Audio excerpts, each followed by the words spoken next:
Beautiful Disaster 2012, Book 1, Chapter 4. Bad News and Good News.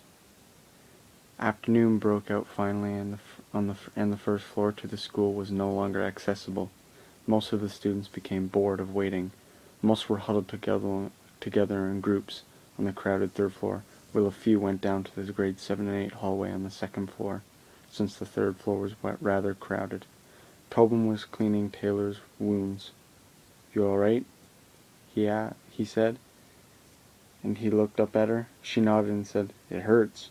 Tobin laughed. He took a cloth off a table and wrapped up her leg. "Better?" said Tobin, and Taylor nodded with a smile. Doug sat down at the desk still and stared at Taylor as she stood up and tried walking on her leg. Doug sighed and turned to look out the window. Nick appeared next to him and sat on the desk. "What are you doing?" asked Nick, staring at Doug. Staring blankly. "What are you doing?" said Doug, looking at Nick now. "Well, I saw you eyeing that girl you saved on the first floor." "What's her name?" said Nick. "Her name is Taylor, and who cares?" said Doug, turning to Nick again with a smile.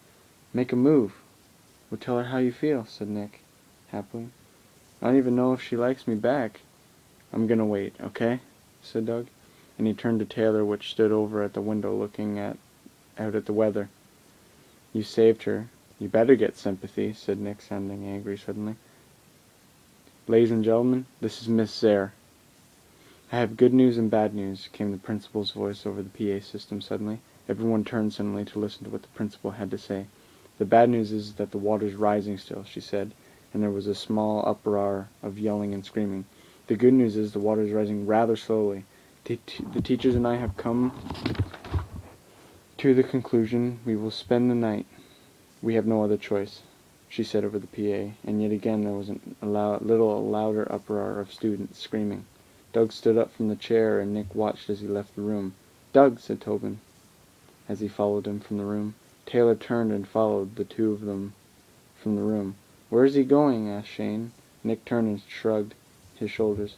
Nick and Tobin walked up the stairs and into the higher part of the third floor. "What are you doing?" said Tobin, catching up with Doug, finally. "I don't know, and that's the problem," said Doug, and Tobin nodded slightly. "The bad news is we all simply can't stay here." "Hey!" Doug called out, and a few dozen people around him turned. "Does anyone have a cell phone?" yelled Doug. "No service," screamed a few people back. Doug turned to Tobin, looking rather frustrated. "It was worth a shot," said Tobin, and Doug nodded. I just have to stay calm. I don't know what to see, and I don't want to see anyone die," said Doug slowly. And then both Tobin and Doug turned. They both saw Taylor making her way toward them up the stairs. "Hey, what are you doing?" asked Doug suddenly. "I just never said thanks for saving me, the both of you," said Taylor.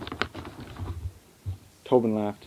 "Hey, it's fine, but I didn't carry you up a flight of stairs," said Tobin, and he nudged Doug's which smiled. "True, but you did patch up my leg," laughed Taylor, and Tobin began to back down the stairs away from them. "It was nothing, but you're welcome any time," said Tobin, and he disappeared into the crowd. Doug stared around at all the people before Taylor spoke up. "Can I ask you something?" said Taylor, and Doug turned to her. Of course you can," he said. She cleared her throat and spoke up. "Why did you go back to the first floor? I was down there. You saved me." "Why?" she said to him, trying not to sound upset. "Well, I went down with Shane to find any survivors that were trapped down on the first floor. I found one," said Doug, and he pointed at Taylor, which smiled. "Well, thanks again. I thought I was a goner," she replied. This time Doug spoke up suddenly. "Why was my friend Nick down there?" asked Doug, calmly, and Taylor thought he wasn't alone. "He wasn't alone. I heard him talking to someone in the halls, but when I called out for him," said Taylor, and Doug thought of the dark figure that knocked him into the water. "When I called out for help, only your friend entered the room. Moments after, you and Shane appeared. It was weird," finished Taylor, and Doug turned to her. "Okay, don't worry about it. We're safe now." "I'll talk with Nick after," said Doug, and together the two of them walked down the stairs and into the crowded hallway.